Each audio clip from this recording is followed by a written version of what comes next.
آپ کے دادا جان مفت میں ریڈیو سن کر چلے گئے، اب ان کا بل آپ کو جرمانے سمیت ادا کرنا پڑے گا۔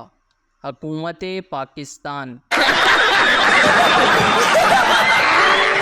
لڑکا تندور والے کے پاس گیا اور بولا، 2 روٹیاں لگا دو۔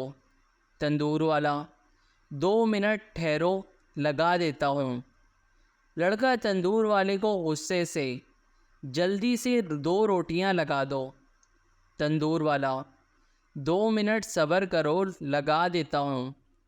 لڑکا کئی منٹ انتظار کرنے کے بعد بولا، جلدی روٹیاں لگا دو ورنہ میں غصے کا بہت برا ہوں۔ تندور والا بولا، اگر تم اتنا غصے والے ہوتے تو گھر میں بیوی سے روٹیاں لگوا لیتے۔ Please subscribe our channel.